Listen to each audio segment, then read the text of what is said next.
So, welcome to Marvelous Mysteries, the podcast. I'm Rebecca. And I'm Jaden. And this is a podcast where we're just, on this episode, we're going to cover just unsolved mysteries that we both found. And since it's Halloween, we're going to do a few Halloween icebreakers just to get us, in the mood for talking and get into a better rhythm, since this is also the first podcast we're recording. Yeah, sorry. So I found a Halloween-themed Would You Rather. We'll just do this one. I didn't really look that hard, but... Okay, so there's 20 questions on. We don't have to do all of them because... Let's just do it. We can just do a few. Well, I guess it also depends on if we're going to explain each of our choices. Yeah. Let's just start. Anyways, so the first one is, would you rather walk through a graveyard at midnight or spend the night in a spooky abandoned house? I'd do graveyard. Yeah. But I wouldn't walk. Yeah, you could just run right through that any time. I would not walk. I would run. Yeah. That's what I would do too. Okay, dunk for apples or carve a jack-o'-lantern? I think I'd rather carve a jack-o'-lantern. Yeah. Dunk for apples is kind of it's unsanitary. It's cold and nasty, and everyone, spits in it, too. Yeah. Would you rather be allowed to eat as much Halloween candy as you want for a week, but then have what is left taken away, or be allowed to eat only one piece a day but never have it taken away? I mean, as much as I want, I think. Because, I don't care if it's taken away at the end. If I just, binge on it? Yeah, if I binge it. That's what I did when I was little. I think I did that most when I was little, too, so I don't think I would really care. But yeah. Would you rather... Did it just shut off on us? I think it just timed out. Okay. Would you rather be a vampire or a werewolf? Vampire. I get... Because of Twilight. I'm already really... No. That's what I was going to say. I was like, girl. No. I guess... I don't know. Vampire... I don't know, I guess. I don't want to turn into, a wolf. I don't go out in the sun that much anyways. Yeah, I guess you die in the sun, technically. Yeah. I don't know. I don't know which would be worse. Yeah, because are you... Harry Potter. I know, that's what I'm thinking about. And he, was uncontrollable. Yeah, I guess it depends on, is it, Sirius Black, kind of? Mm-hmm. Or is it... This is just turned a Harry Potter podcast. Okay, and then would you rather meet a vampire or meet a werewolf? Well, if it's like Harry Potter, I think I'd rather... Werewolf? Yeah, I don't know. Do I meet, a literal werewolf or the human when they're in werewolf form? Yeah. Because I'd rather do that, because if a vampire, really wants to kill me... It's a little thirsty. Yeah, I know. Okay, I'm just gonna stop at 10, how about? So there's a few more, but we're not gonna do all 20, because that's too much. Would you rather read a spooky story or see a spooky movie? Definitely story. Yeah, I like stories. I don't like jump scares at all. Because I get really scared, surprised really easily, so I don't like that. I don't think I've really seen that many spooky movies, but I also just don't it's not something I would just go and see anyways. I don't know. I like reading, Edgar Allan Poe stuff sometimes. I haven't in a long time, but, in school I like that. And I guess that's kind of considered spooky, right? Or is it more eerie? Yeah, I mean, that's spooky. I like suspense, but I don't like literally being scared, which is a lot of, spooked or whatever, surprise, which is what a lot of Halloween movies are. Would you rather have a costume that is really amazing, but also very uncomfortable, or have a costume that is not anything all that special, but is comfortable to wear? Definitely the second one. Comfortable. I would want to be more comfortable. I hate dressing up anyways, in costume. Oh, okay. I don't know. I mean, my jeans are uncomfortable, but, My jeans are uncomfortable. Yeah, I have to unbutton them sometimes. But I guess I'd rather be comfortable right now, because none of my costumes are that cool anyways if I do dress up. I feel like, I'll say, because we were talking about earlier, the costumes. I was going to say, because there was one costume that my mom made that was, I was a blue bird. That was my costume. But, I got to wear, a sweatshirt and sweatpants, and it was, the most wonderful thing in my life. Yeah, I would pick elaborate costumes, and, I mean, I guess it depends on how cool it's... If it's, sweet-looking, I'd probably rather be more uncomfortable, because I'm, It depends on what I'm comfortable, too, because, I can't... If it's, itchy, I can't take it. Yeah. If it's just a little tight or something, or, I can't sit very well, that's fine. I guess, but yeah. Would you rather have a homemade costume or a store-bought one? It depends if I have to make it or not. I mean, I guess I don't care, but a homemade would be cool. I never had a homemade. We just bought ours, really? but no, yeah. I think, like I said before, I think our mom usually made a lot of our younger ones, and then kind of as we got older, she's like, I don't know if we just didn't have enough time or something like that, but then we kind of started buying just from the store ones. So I guess mine would probably be the homemade, because it's more customizable. Yeah, and that's kind of cool too. But I'm gonna skip that one. We're just gonna do 9 today. Okay. Would you go? Oh no, that one's stupid too. Well, let me just find one. Oh, here we go. Would you rather sleep in a coffin or live in a giant pumpkin? I think I'd rather live in a giant pumpkin. Yeah, because I think I would get really claustrophobic and freaked out. Unless it's like comfy and open, it's just a small bed. But yeah, I think I'd rather that'd be interesting to live in a giant pumpkin. Okay, I'll lie. We're gonna do one more because this one just. You need to know. Would you rather eat 6 fish eyeballs or have to eat a small frog? Oh, I think fish eyeballs. Unless, is the frog dead or alive? It doesn't specify. Okay, because if it's alive, I can maybe do it. But if it's dead, I I'll can maybe say, do it. But if it's alive, I cannot eat an alive frog. Like, but I think I'd rather eat the eyeballs anyways, because it'd just be like grapes. Like, just swallow those. Swallow them whole. Mm-hmm. Or like, have you ever had those things in like your frozen yogurt or something? They're like berries, and they just like burst. Oh no, but I once had yogurt when I was younger. Not really young, but I had like a yogurt cup that had like the fruit chunks in it, and I literally almost threw up because I was gagging so much at the texture of it. Okay. What would you rather do? I guess the fish eyeballs, because yeah, you could kind of swallow them whole, and I don't know, when they say small frog, they mean like itty bitty or like, and then is it alive or dead? Okay, well that was fun. So, yeah. So we're gonna do for the intro part. Do you want to start? Yeah, I can start. So, for mine, I chose the disappearance of Stephen Damman. So, Stephen Craig Damman was born December 15th, 1952. He was born in Iowa. His father was Jerry and his mother was Marilyn. And he had a younger sister named Pamela. They eventually moved. They moved to a small town of East Meadow in New York. His father was in the Air Force and he was stationed there. That's why they moved. So it's just a little small town, New York. I don't think there's like anything special about it. But, so October 31st, 1955, Marilyn Damman went to the store, his mom, and she just left her kids outside and he told Stephen to look after his baby sister. So at the time he's 2.5 and she's like 7 months old. But it was 1950s, so that was really common then. Now, not so much. But while his mother was inside the store for just like 10 minutes, she came out and both of her kids were gone.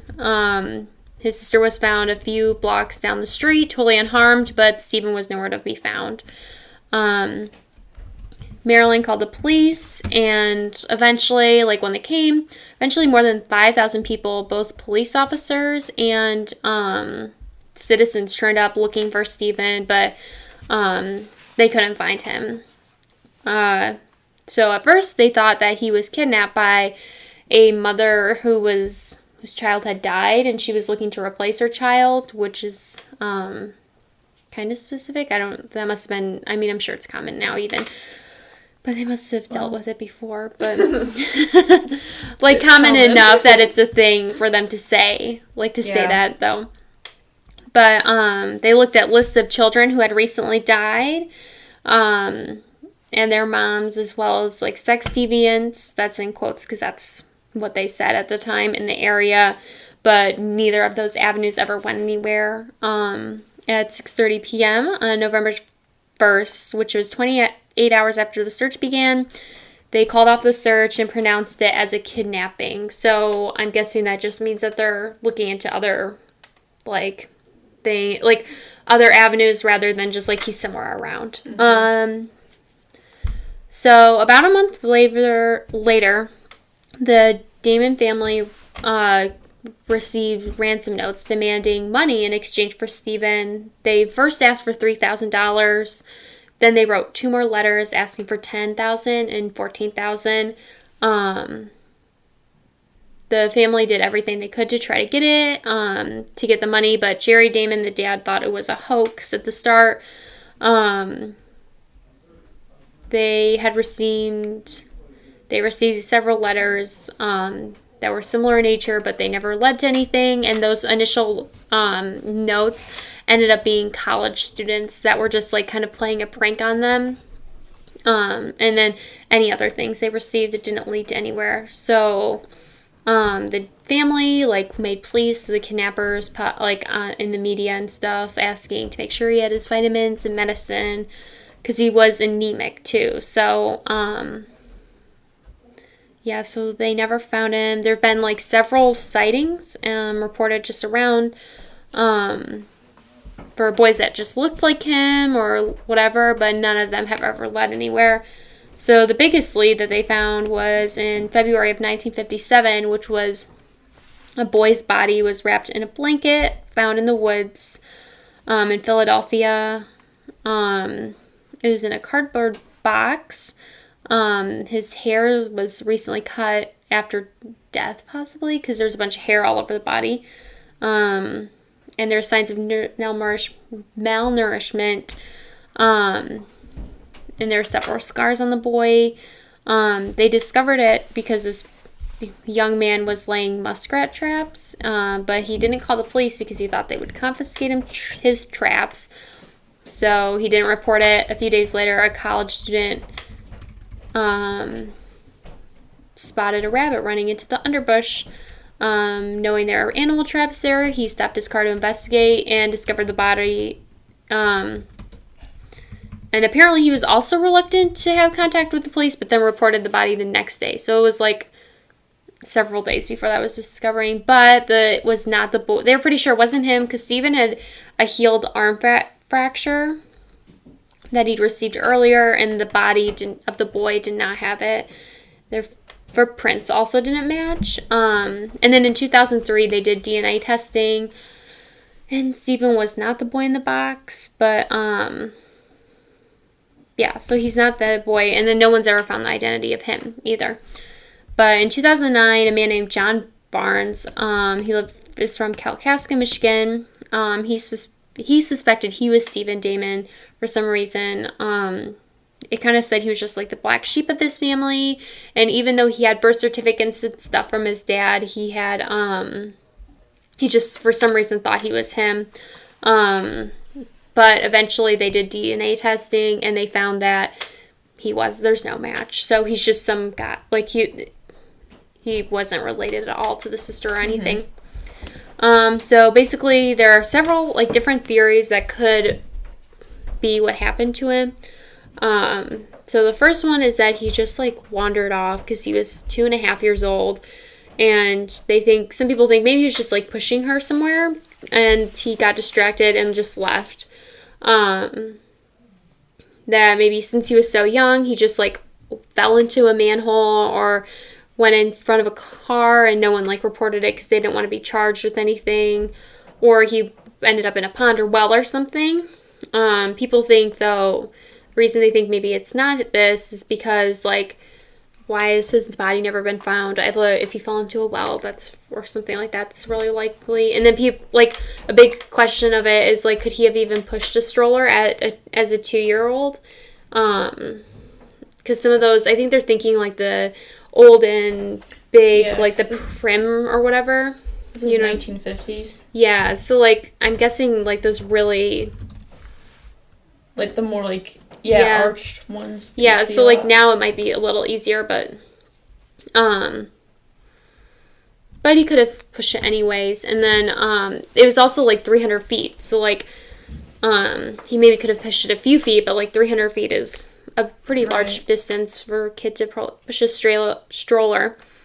The next theory is a neighbor came forward saying she believed that the mother was involved because she said that the mother had a violent past. Well, it said that like there was medical records that he had arm fracture, and then he'd been bruised up before, but he was also like 2 years old. So I don't really think that's fair to say there was like fallen. Yeah, like, and it wasn't multiple, like the regular signs.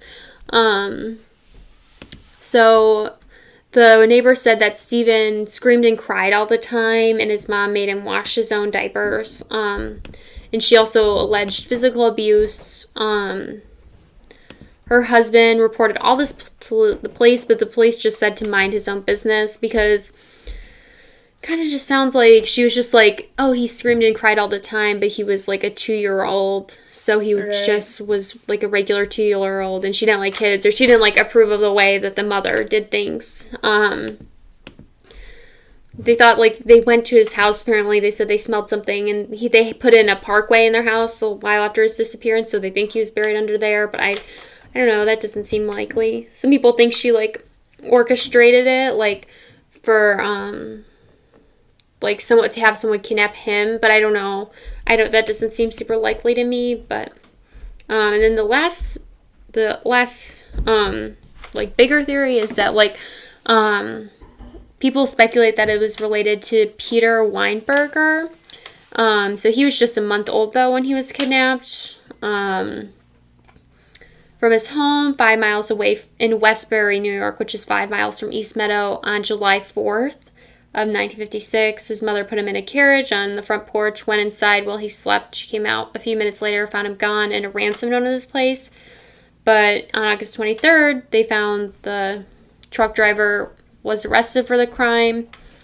He had kidnapped the baby just to get money, basically. He just wanted to pay off, like, some of his debts. So, and he just, like, he got really scared, panicked of all the attention, and just abandoned the baby, and then he just passed away because of that. And he was convicted of kidnapping and murder a year later. So, I mean, it could have happened because this is, like, a year after the other disappearance, but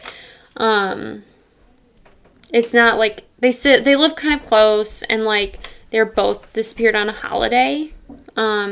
Peter on Independence Day and Stephen on Halloween. But it seems like they're not super connected to me. That's just like what I found. Someone said maybe this could be it. But Angelo, the driver, was sentenced to death in 1958. So, and it could just be like the simplest answer is he just like wandered off or whatever. Right. But the one that I think is the most interesting and also makes sense to me a lot is like that he was either sold into an illegal adoption ring or somehow, like, kidnapped, adopted, and raised in a family or something like that. Because, like, he just wouldn't have known he's a missing person. The speculation is that, like, they went to kidnap both the kids because they just saw them standing there. But it was too hard to take both, and they just left the baby. So there's, like, not really a witness because he could, technically, even though he's only 2.5, he could, like, be a witness to something,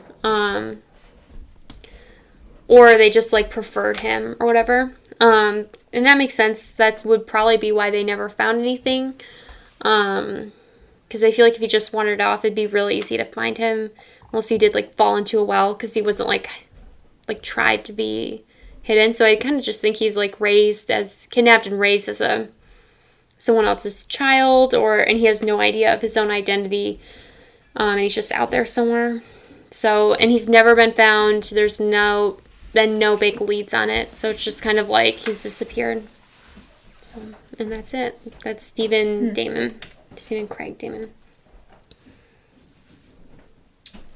Now you can do yours. Yeah.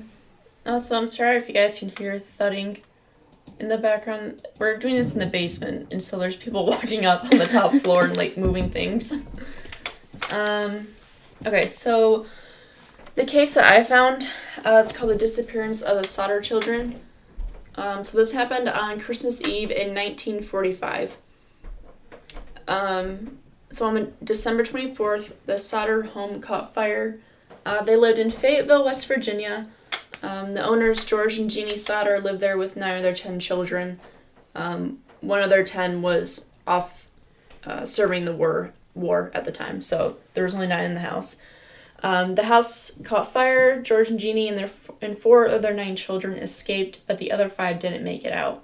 And because of the bodies of the 5 children were never found, so it's thought that perhaps they managed to escape somehow. There were claims that the 5 children were spotted in different locations, which led the parents to believe that their children might still be alive. The house was never rebuilt. Instead, it was turned into a memorial garden for their lost children. After the parents believed their children to be alive, they did put up pictures of them and offered a reward for any information about the children or anything that would really help close the case or just with the case in general. And the pictures remained on State Route 16 until the death of the mother in 1889. So, besides the claims of other people spying the missing Sodder children, the Sodders told of multiple strange occurrences that took place before and during the fire. The fire department said that the fire was caused from something electrical because the house had recently been rewired and inspected, but the husband and wife never believed it they believed it to be arson because they suspected that the children could have been taken by the Sicilian mafia. That's how I pronounced it before, right? I think so. Which is a crime syndicate in Italy. And they theorized this because George was very outspoken about his thoughts about Benito Mussolini, that's how you say it, who was an Italian politician and journalist who founded and led the National Fascist Party. And he also had strong feelings about the fascist government in general. So George Sodder, and his name was actually, he was born as Giorgio Sadu? I don't know how you say it. Sadu? Okay. I don't know. He immigrated to the United States with his older brother, and he worked on the railroad in Pennsylvania for a few years before becoming a driver in Smithers, West Virginia. He met his wife, and she also immigrated from Italy sometime after he started working there, and they settled in Fayetteville, which was a large population of Italian immigrants. And then in 1823, they had the first of their 10 children. George owned a business, a trucking company, and had become very well respected. This were his strong opinions about Benito Mussolini. It caused conflict between himself and a lot of other immigrants, so he already kind of had enemies in that way, which may lead to some of the stuff that happened later. So in 1943, the last of the 10 children were born. And like I said, one left to serve in the military, which was why there's only 9 present during the fire. So the strange events leading up to the fire, the following year, Mussolini was deposed and executed, and because of Sodder's hard feelings towards the dictator, it caused other problems to arise that may have related to the house fire and the missing children. So in October of 1945, a visiting life insurance salesman warned Sodder that his house would go up in smoke and your children are going to be destroyed, attributing this all to the dirty remarks you have been making about Mussolini. And that's all in quotations. And then a bit later, someone seeking work visited George at the back of his house where he was inspecting or looking at the fuse boxes, and the guy had said that a pair of fuse boxes would cause a fire someday. And then on top of those 2 events, his sons had also noticed a strange car parked along the main highway, and the people inside would watch the younger Sodder children as they returned from school. And then all this was, leading up to the point of Christmas Eve when the fire took place. So on Christmas Eve, a phone rang at 12:30 a.m. Jeannie woke. I just realized it may be Jenny, but I've been pronouncing it Jeannie because of how it's... I think that's Jeannie. Either way. She woke and answered the phone. It was a strange woman, and Jeannie could hear laughter and clinking of glasses in the background. Jeannie hung up, saying that she had the wrong number and know that the woman had a weird laugh, which doesn't really count towards anything, but I think just, given the circumstances, if you get a call at, 12:30 in the morning. Anyway, so Jeannie went to bed, or she returned to bed, but she noticed on her way there that the lights were still on, the curtains were not drawn, which was something that the children usually took care of before bed, and especially because some of the children had stayed up late to wait for an older sibling that was coming home from work. So they were technically supposed to do it. But she kind of ignored it because they had fallen asleep on the couch, and the rest of the children, she assumed, had gone up to the attic where they slept. So she turned out the lights, went back to bed. At 1 a.m, she woke again to hear something hitting the roof with a loud bang. And she then heard rolling, but nothing happened afterwards, so she went back to sleep. And then shortly after, she woke to smell smoke and found George's office on fire around the telephone line and fuse box. The parents, along with 4 other children, fled the house. So they yelled to the remaining 5, but they heard nothing, and the children could not be reached because the stairs were on fire. So one of their kids who had escaped, I think they said it was a daughter. The daughter ran off to use a neighbor's phone to call a fire department because their own home phone wasn't working. And a driver passing by also called the fire department, but the operator didn't answer, or the phone was broken. They're not really sure. But anyways, so when they called for the 5 remaining children, didn't hear anything. One of the children who did escape did say when the police first interviewed him, they went to the attic to call his siblings, but then later changed his story to say he actually didn't see them and only called for them. So, not really sure why he changed his story. I don't think it really accounts to anything again, but... Was he younger, too? I think so. I think all their kids were, like, either teenagers or younger. Yeah, so I would could think... be just, like, disturbed. Shocked. Yeah. I don't think it was anything at all, but... Anyway, so, like I said, the phone didn't work. The kid went to the neighbors to call. They eventually reached the fire department, but during this time where they were trying to reach them, George and his sons tried to find the ladder that was usually positioned against the house, but they couldn't find it. So instead, George climbed up to the attic from the outside, broke the window, but he still couldn't see or reach his kids that were inside. And then the water barrel that they also used to put out fires was frozen solid, so they didn't have that. And George had also tried to use both of his trucks from his business to climb to the attic, but neither worked, even though they worked just the previous day. So they were unable to actually reach the other 5 children and watched as the house collapsed over a period of 45 minutes. And during that time, they believed their children to be dead. But in this 45 minutes, the fire department, although they were reached, they didn't respond until later in the morning. And it was because the staff was limited because of the war, and because the fire chief, he explained that he couldn't drive the fire truck, so he had to wait till someone who could drive was available, which extended their wait time. Which I just feel like if you're a fire chief, you should I guess I don't know how old he was. He could have been really old, but anyways. But it was 1945. Yeah, it was 1945, so I don't know how things were back then. But so after the house's remains were searched, it was declared that the other children that were inside the house burned. And the firemen had told the family that there were no bones found, but later recorded that they did find a few bone fragments and internal organs, but did not tell the family.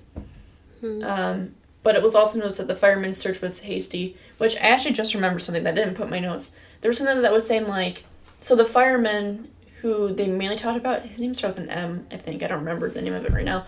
But it was the brother of the mom, I think. And he was kind of the one that was like, oh, like, nothing was found, or like that. And I remember, like, it said somewhere in the article that there was, like, a tin box or something like that he hid a piece of meat in it or something like that to try to make the family believe that, like, the kids had actually perished and that was just a part of it. Like, and I think it was, like, one of those things where I think he was trying to, like, get them just to drop it because, like, nothing was found. I don't really know. I didn't read that part too much. I don't know. That was just a side note. I just remembered. It was just kind of weird. Because, yeah, that is weird. Yeah. Anyways. So, like I said, the 5 children were never found and declared dead. But that's also assuming that the fire was hot enough to burn the bodies completely. So after the house had been turned into a memorial garden, it was found that the fire was an accident caused from faulty wiring. The local coroner had called for an autopsy, and one of the jurors Yeah, okay, that's right, sorry. Cited to come from the autopsy. But it also said one of the jurors was one of the men who had said that his house would be burned down and his children destroyed for his remarks against Mussolini. So, I'm also still confused. And I'm gonna look that up really quick. If it is jurors an autopsy term? Because I didn't think it was, but like that's strange. They use it kind of weirdly in their.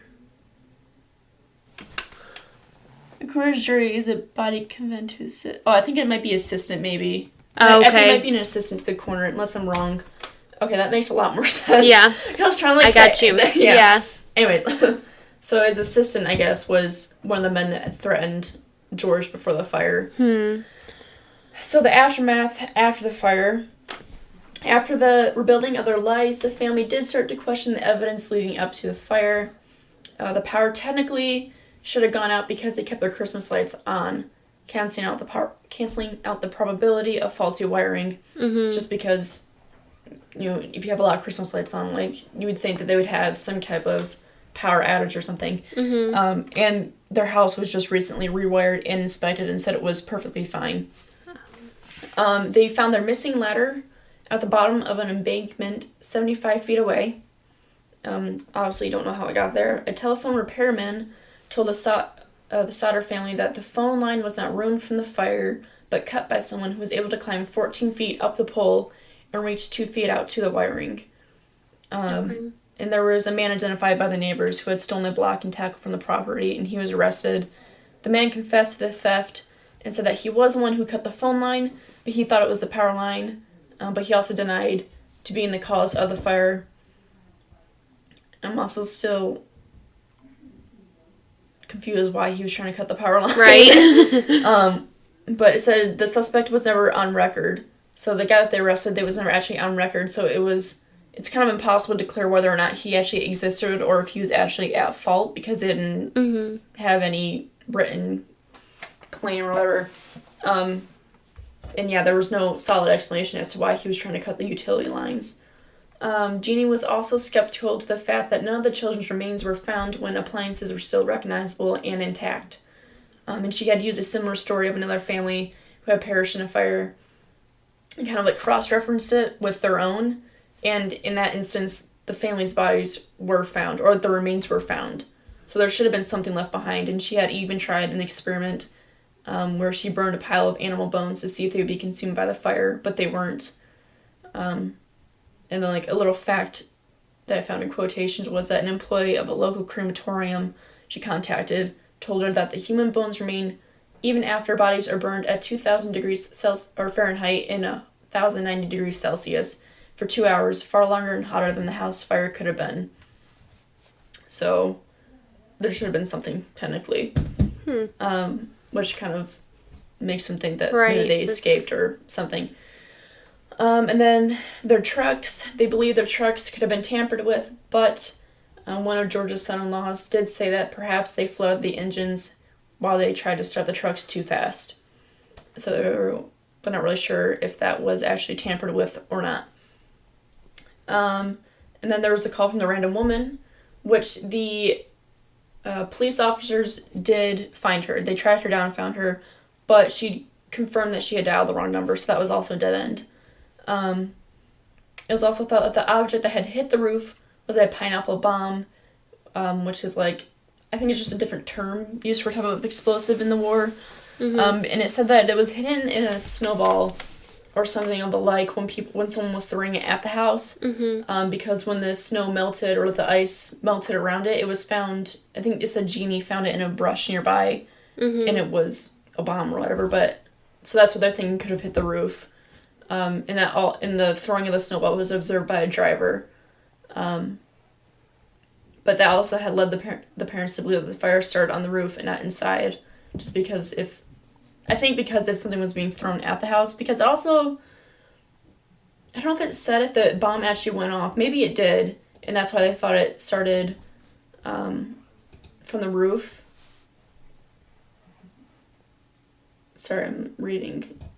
Yeah, I don't know. It didn't really specify. I'm guessing it went off, though. It had to have if they thought it started from the roof. Right. And then, kind of just how there's still, obviously, they still don't know what happened. And some of the children today are still posting the article in hopes to find something. But it did say that at one point, years later, that George saw a picture of a girl published in a ballet magazine, I think by New York Times or something like that.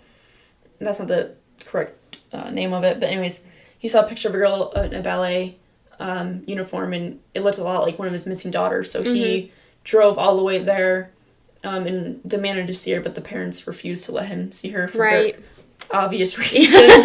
Strange man showing up and demanding to see her daughter. Yeah. But yeah, so that's kind of where it ended. I mean, there's a little bit more information because I don't know what happened to it, because I definitely noted it somewhere that I think they received a letter.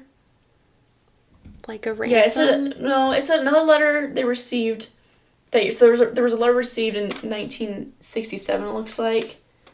And it says a woman there had written to the family saying that Lewis had revealed his true identity to her one night. I don't know who Lewis is. Oh, it must be her significant other or something. Or like a relative. But anyways, he revealed his true identity to her one night after having too much to drink. And she believed that he and Maurice were both living in Texas somewhere. Okay, maybe I should have read before that, because I also don't know who Maurice is. But anyways, and it just kind of said that George heard later that relative Jeannie's in Florida had children that looked similar to his. The relative had to prove that the children were his own before George was satisfied. And in 1967, George went to the Houston area to investigate another tip. A woman there had written to the family saying that Lewis had revealed his true identity to her one night. Oh wait, I just read that part. Where the heck was I reading then? Anyways, but they had received another letter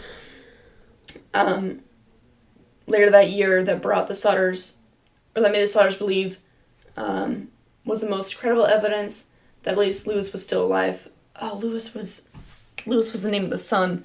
Okay. Got it. I was very confused for a second. This is why I should have read better, but it's fine. It's fine. Anyways, so I think it looks like they received a letter from one of the siblings, or someone that might have been one of the siblings, or someone that knew him, and basically the case was invested further later on, but no new information turned up. And then oh yeah, right here. However, in the 1960s, the family did receive a picture of a boy who they think might have been one of the missing sons as an adult. And then, yeah, the case is still going on today, and the remaining siblings are still they're still posting things and That's interesting. That's interesting that they would just, like, kidnap the children, I guess.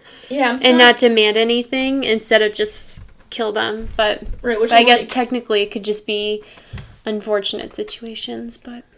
Because also, I mean, I just kind of thought of this, because if the 5 children went up to the attic and that fire happened later in the night, could the kids just maybe ran away before the fire even started?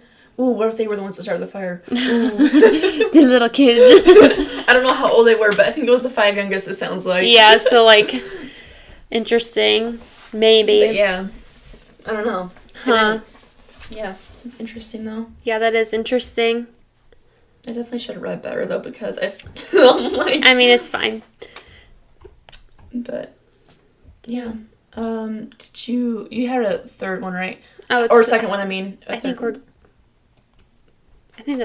that's good for me? Yeah, okay, I don't think we can. That's fine. I didn't know if you wanted to share a third one or a second one or not. No, I didn't do my second one. It's fine. I just had the title. It's fine. I'll save it. Then I don't have to do it next time. Okay, that's good. Yeah. Yeah, so that's it. Yeah. Well, I guess thanks for watching or listening, whichever one you do. Yep, you're doing. You can subscribe to us on YouTube. Yeah, subscribe to us. Share us we're on Instagram, so you can go follow us there. But yeah, this is maybe a rough start for a first podcast, but it's fine. Yeah. And we're still very obviously working on our set, which is why there's just a blank wall right here. But it's fine. But yeah, thanks for coming. Yeah, thanks.